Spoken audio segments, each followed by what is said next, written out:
Hey folks, thanks for tuning in. Welcome to episode 6 of the 21st Century Blues podcast. I'm Tim, and today I'm joined by Curtis Rivers, ex-movie stuntman, holistic life coach, and an inspirational, motivational, and transformational speaker. Today we have a really great topic for you. Last time we spoke with Nick about the anxiety and hopelessness epidemic, and what better way than to continue the conversations than with an episode, a conversation around finding your purpose, living authentically, and this is what Curtis is here for today. So Curtis, thank you so much for joining me. Thank you so much for taking the time for this, and welcome to the show. Thank you very much. Thanks for having me. Always a pleasure. Looking forward to it. Yeah, same here. I've been really excited ever since we started talking about it. And, especially your background is super interesting. And I'm sure that it has given you a lot of even more interesting experiences and insights to share. So, why don't we actually start with that? So, can you tell us a little bit about your background and the journey that got you to where you are right now? Sure. Well, my background's unusual in that it started like a long, long time ago as a child. So I was one of those few people at school who said he wanted to do a certain thing. Many people at school want to be a firefighter or an astronaut or some crazy thing. Some people wanted to be movie stuntmen because there was a TV show back then called The Fall Guy. And we used to watch that in the early 80s, and everybody for a while wanted to be a stuntman until that sort of went away. But for me, I declared when I was kind of 11 or 12 that this is what I wanted to do. And a lot of people, everybody laughed, including my parents, because I was the most geeky child you could imagine. I wasn't very sporty. I wasn't very good at football, rugby, all those games. Um, but I used to enjoy the challenge of playing, climbing trees, who could climb the highest or jump the highest from that bridge onto the grass and do a roll, similar to parkour would be these days. So in that environment, I would shine where I couldn't kick a ball straight. In that environment, we used to call it play a game of dares, who could go to the swimming baths, hold their breath the longest underwater or go off the highest board. And so I had some sort of innate courage deep inside, but a desire to be a stuntman. Okay. And that stayed with me all the way through school. I started to learn to do martial arts while I was a child, got into swimming, got into acting, started to do half marathons when I was 14 to get Wow. into shape and put all that behind me. I started skydiving when I was 16, Wow. as soon as I could, it's close to my 16th birthday. And it never went away. That drive that people thought would just burn out and was a novelty. My own parents thought it was a bit of a fad, and my father particularly, Curtis, you need to get a real job.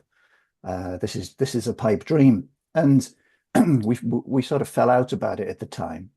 But that would later in life, I'd realized that was a real driving factor when people tell you you can't do something. Every Mhm. time it gets really difficult, I'd hear my dad saying, "You need to get a real job. You can't do it. People like us don't do jobs like that." And it would make me pick myself up and dust myself down.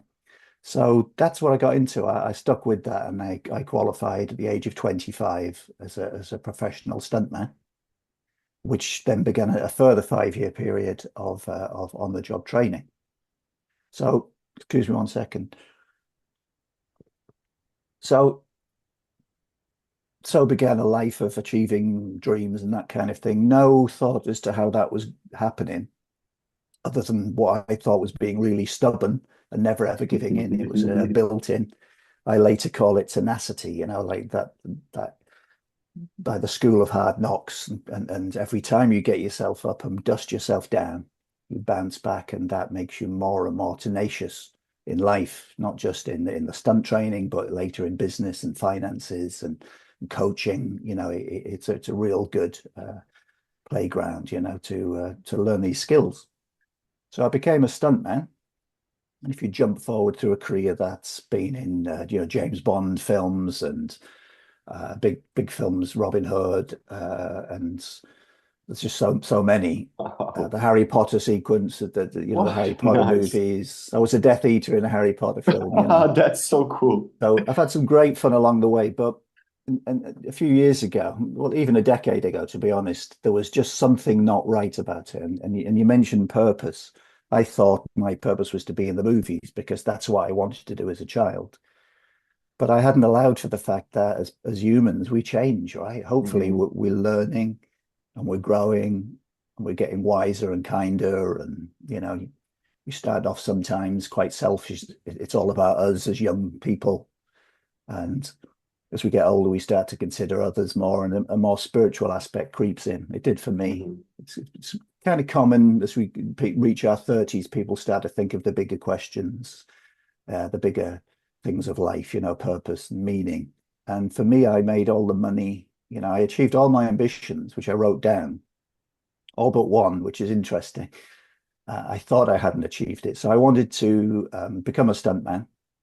I wanted to be in a James Bond film. And I put dates, which is important. I didn't realize just how important until later life, but I wanted to be a stuntman by 25, Hmm. be in a James Bond movie before 30. I achieved both of those.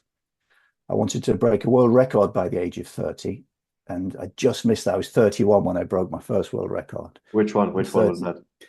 I did the longest ever parachute jump. So I went up to Wow. 31,000 feet, jumped out of a hot air balloon with effectively a spacesuit on, breathing oxygen, opened Wow, my man. canopy straight away, and I flew for 45 minutes over the Andalusian Wow. mountains. And it That broke must the have world record been.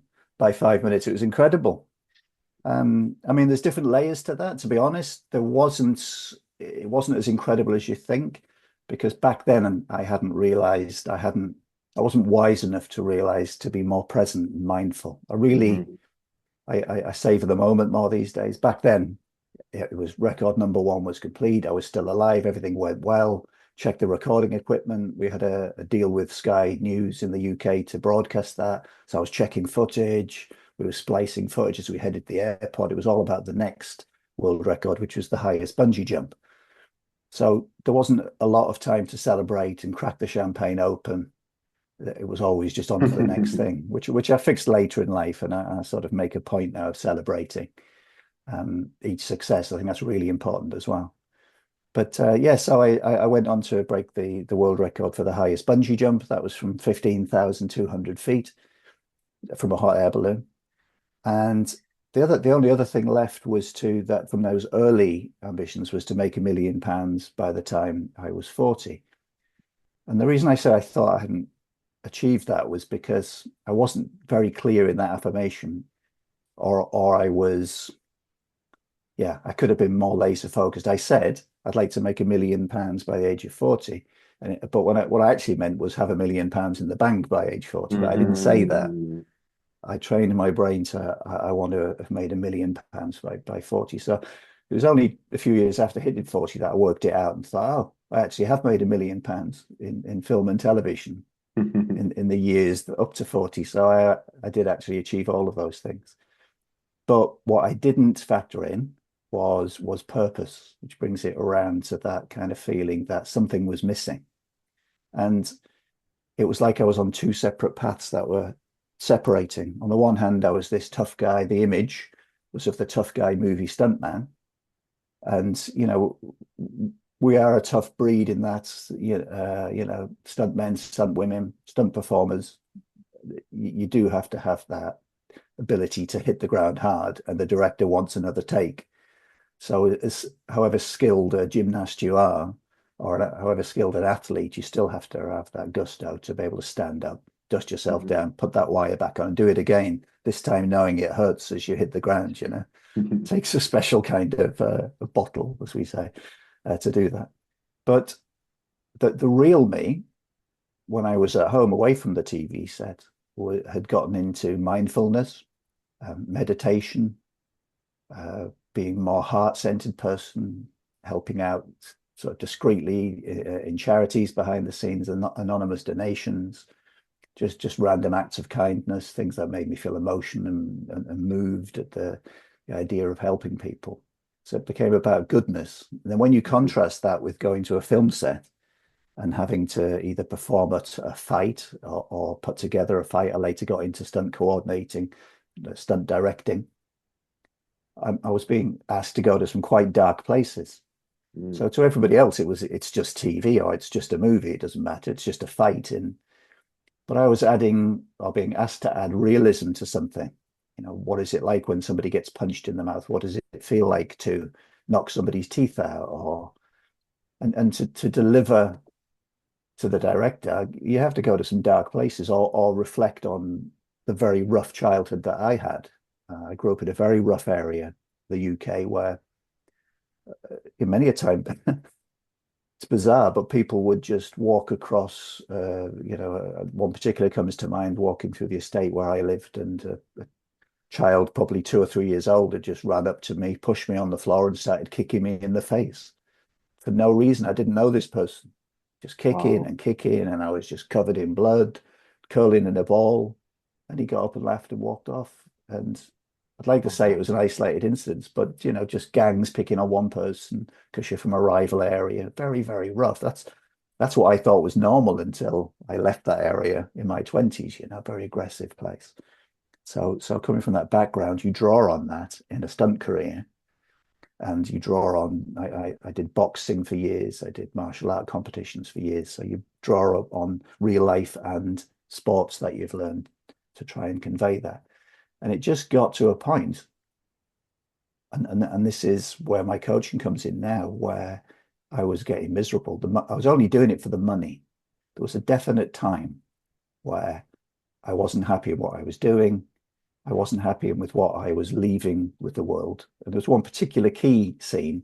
I won't go into too much detail, but it was a historic rape case in this movie that was Mm. based on somebody who was famous who'd uh, raped somebody years ago, and that person had come forward, in a kind of Me Too movement Mhm. scenario. But I had to recreate this rape in the 70s. Oh, that. And you didn't see a lot, but we had to sort of do things by suggestion, and it was a Mhm. very tense, it was a closed set. And as I drove back that day, I just thought, wow, that it really stuck for hours on the drive home. Yeah, That I can that imagine. that's my contribution to the world today. Mm.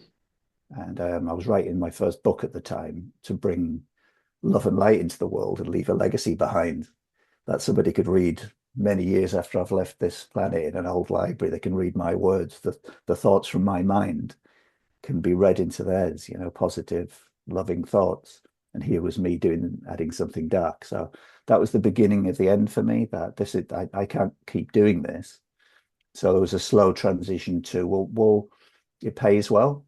Why I transitioned to coaching? What is the middle ground that I can do to get out of this? Because I've got mouths to feed, mortgages to pay, bills, and rather than just suddenly get up one day and there's always a transition period, right? Mhm. So for me, I started to focus more on attracting comedies, and because then, even if it was a slapstick slip on a banana skin, and the person hurt himself, it's to laughter, and the emotion we're evoking around the world with that scene is then laughter, which is always a good thing. We need more of that, right? Mhm. So there was a transition to, and I still do that. I'm coaching, but I'll still get a call from a friend from years ago asking for some help. They're struggling with a certain thing. Can you come in? They know I do comedies, and I'll check my diary. And if it's a few months in advance, I'll travel over there and Mhm. do some filming, and just help out. And it's a positive thing for me. So I'll do a little bit of that, and that's why I've come to help people in the similar situation. There's a lot of people out there.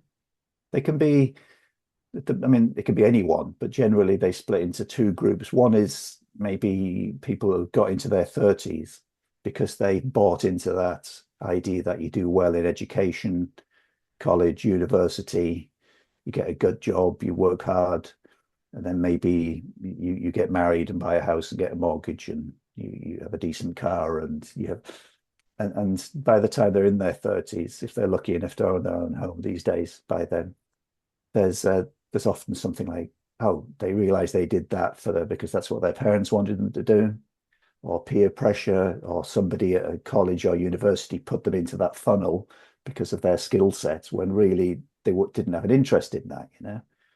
There was a incongruence between what they did in their private life and enjoyed for fun versus what had become a way of making money when really they should be the same thing.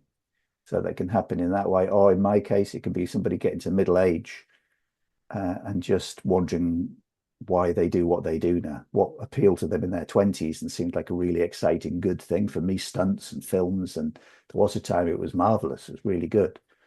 And then 20 years later, you look and kind of see it for what it is. That it's coming to light now, the darkness within the film industry. Hmm. People are Yeah. waking up to just how dark that really is. And it's not a good place. It's not a good place for somebody who's into uh, spirituality and kindness and that kind of thing. Yeah, but like tying back to the part you said about having to recreate some scenes of the sexual assault or the rape specifically, you could look at it as doing something dark, but also you could look at it as staying true to your purpose of bringing light into the world because you are shedding light on an issue that's, I guess, much more prevalent in society than it should be. And it's, yes, it's something dark, but sometimes we even have to expose these dark things, and sometimes that can be done in the best possible way by it being really graphic. So obviously I see the dilemma of or like the inner battle between, staying true to your spirituality, to your kind of newfound path in life. But I think that there's room for these two, like in this specific case, for these two to be much more aligned than like you can initially think about it. You just think of, oh, something bad and like trying to help people. Yeah, absolutely. There's always a middle ground, and even in a fight scene, I do things. I did things like soap operas, and it's Hmm. somebody might get angry and walk into a bar and punch somebody, and Hmm. that doesn't resonate with me. I don't go around punching people, but it's a soap opera, and you could argue that there are millions of people all over the country sat having dinner, eagerly watching that, addicted to this soap opera they watch, and Hmm. it's a shock. Or maybe the guy who got punched is the bad guy, and the Uh-huh. hero finally he gets his comeuppance, and people all over the country cheer. Hmm. So there's always an angle of that. But I've learned over the years to really trust and hone my gut instinct and my heart, what my heart tells me. And it's been a good kind of like a meter or a compass keeping me on the right Hmm. path. And it was more about that I was destined for other things. That when I'm in alignment, my purpose is to help people and to teach people and to so that they can be self-sufficient. So not I never want to be the guru who people sit in front of and I tell them what to do. This is how to do it. Copy me, my way or the highway. I encourage people to explore and find their own path using certain tools that I provide, so they're not reliant on me.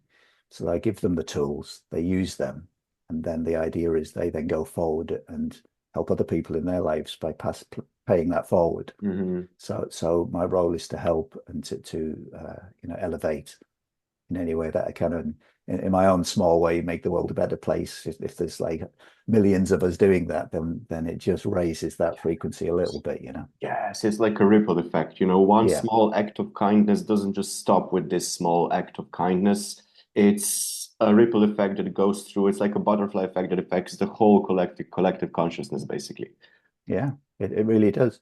And even in a simple, I was reading about this just the other day about random acts of kindness, something where you're in a drive-through fast food place and you pay for the meal for the guy behind in the car behind. And statistically, they find that for the next five or six people they pay, they're that Hmm. overwhelmed, like, wow, thank you. And they pay for the person behind them. And so there is that ripple effect until there's a little break in time and it breaks the chain. Or when you're driving into work and you're in a particularly good place in traffic and you allow somebody to come out of a junction, you wave them on and they're surprised, thank you. They're more likely to let somebody else out further on because it made them feel good. And just for a little Hmm. while, there's a little bit more kindness on the road instead of road rage. So yeah, but in a larger sense, globally, especially in this day and age, you and I now talking from different countries and this Hmm. being recorded, we don't know who would stumble across this conversation 6 months from now when they need to hear a certain thing that you say or I say. So it's a never-ending ripple that goes out there for time and all eternity, which is can only be a good thing, right? I mean, that's like, I couldn't have said it better myself. These are exactly my thoughts and my philosophies. I actually did, like, I had a short workshop slash lecture last summer at this small local community festival, music festival, and it was about raising our collective consciousness. And one of the main points was exactly this. So, do that small act of kindness. Tell that random person on the bus, on the tram, on the train that you love their shirt. Mm. Smile and wave to that little girl in a stroller that you see outside when you're taking a walk in the sunshine. You can't know how big of an impact these things will have on people's lives, but the thing that you can definitely know is that they will have an impact. Yeah, absolutely. It's a win-win. And once you get into that mindset, there isn't a reason you wouldn't do that, Hmm. because you feel great as well, don't you? It's like that the act of giving oftentimes is so much better than, receiving a gift. But watching somebody open a present that you've put some thought into, and you almost can't wait for them to open it because they have no idea what you bought them. And then you just get just as much out of that, if not more sometimes. Usually, I mean, for me, it's usually more, I'm really awkward when it comes to accepting gifts and receiving compliments. It's like, oh, there's this pressure on you to react in a certain way. And I'm sometimes, you said before that you had to learn throughout life to kind of live more in the moment and to appreciate the Mm. present moment. And for me, I mean, getting better at this, but I tend to be very analytical in my enjoyment, like, because because I'm more introverted. If I'm in a social situation and awesome stuff happens, then I might not perceive it, might not feel it as much in the moment because I need to be on my own to process it. So, often it would be like, oh, you got me this awesome gift and I'm super excited about it, but I can't convey that excitement right now. I need some time completely alone with this awesome new thing that I have. And then after that, I'll be able to adequately express my excitement and gratitude. No, I hear that. Absolutely. I was exactly the same for a great chunk of my life. I'm on the Hmm. autistic spectrum disorder, which was identified later in life, and that is one of the traits. And also, I used to be very in the mind. And to be completely honest, it's an ongoing journey. I am much more in the heart, but I still, this energy does go up, and I do have a tendency to overanalyze, and sometimes it holds you back, trying to be a perfectionist. And if you're writing a book or a blog or creating a website, it doesn't always have to be absolutely A1 perfect, because there are people out there who launch that when it's at 80% and they tweak as they go along. And, they're not procrastinating. Busy Hmm. procrastination. There's many a person making an excuse by, oh, it's not quite ready yet. And what they mean is they're not ready yet. So, but I used to be the same. And then at some point I had a moment where I realized that my shyness, my awkwardness in knowing how to react and take a compliment, let's say, works the same with a gift. I was robbing people of the same delight that we were just talking about. Ooh, yeah, I love that. So that pleasure you said you get more from giving, that's because the other person is receiving, warmly receiving.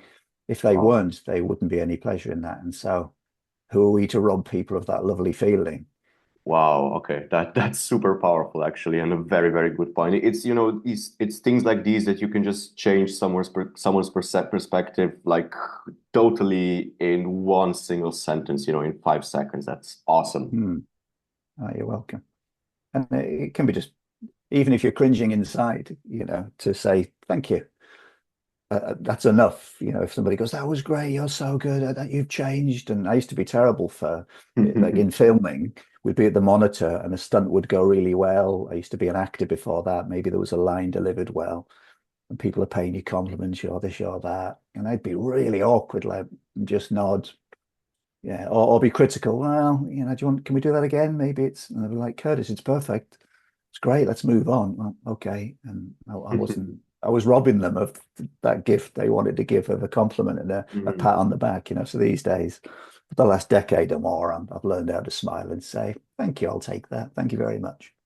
I guess this also kind of ties to learning to be more authentic with yourself and consequently with other people as well, right? That's also one key element of finding your purpose that we wanted to talk about, but there's so many cool things to talk about in this context. Yeah, it's part of it. I realized that what would happen when I would. So imagine I've just meditated before I drive to a film set. I've done some meditation, usually a bit of yoga first. I have a morning routine that I do, the crack of dawn. Sometimes it's in a hotel if I'm working away, but we can get into that later. But you know, visualization, affirmations, those kind of things. So I'm in a really good place, and when I arrive at the film set, it's such a tense atmosphere where I'm the head of department running the floor in a way. If there's a big stunt, all eyes are on me. As I get out of my car, I'm given a radio, an earpiece, and from the second I step out of my car, everybody's asking questions, Mhm. and people's lives are on the line. Tens of thousands of pounds or dollars are on the line, you know. So it's almost like pulling up just outside the film set and taking a deep breath. And I put a baseball cap on that I hadn't worn, which is kind of like a uniform, or the stunt jacket would go on. I have my own personal earpiece that would go in ready to plug into their radio. And these are also like metaphors for the layers that we put on ourselves. I'd put layer after layer after layer to hide the real me because I was embarrassed to turn up in such a toxic Mhm. environment as the gentle, kind-hearted man. You know, 6 feet 2 inches tall. A tall man and perceived to be a tough guy when really I'm a very kind and gentle person. So you hide that. You think you need to hide it for survival. Going back to where I grew up, where people will run across and beat you unconscious for nothing, who didn't know you. You know, just angry people. So you walk around with all this armor on, and then you realize, and it's exhausting. Putting that baseball Mhm. cap on, the jacket, the earpiece, and existing in that environment that isn't you is exhausting, and it takes its toll on your mental health, your physical well-being. You get ill more. You can get forms of depression because it just builds layer after layer after layer. And what I've done by being more authentic is the equivalent to taking off that baseball cap and being on that film set with no cap on, taking out that earpiece and saying, I can hear you fine, just speak to me. And you know what? It's warm. I'm taking this film jacket off. And realizing that nobody is having a big reaction. People still like me. And then I've started conversations with directors and things about spiritual. Oh, and I find out that actors into meditation. Oh, me too. And we have a conversation about it. And these walls all come down, and suddenly life's more fun. And I'm looking forward to going into work. And and that's where I've been like, there was an embarrassment. It's like stepping out the closet. It's like, which is a term used normally for homosexuality or something, right? Where that person's out of the closet. It's like there's a spiritual closet for me that I hid in. And now that I'm out there, people know that's what I'm about and they accept me. Those who don't have drifted away. And that's actually not a bad thing. You know, friends that no longer resonated with me, the real me, have drifted away, and lots of other people have came in. And so I've just got that balance in my life where I'm surrounded by like-minded people on my wavelength, and life couldn't be better. There isn't any of that tension. I don't have those layers on. I am what you see. I'm not perfect. We're all learning together, but I'm always doing my best to help people to a better life.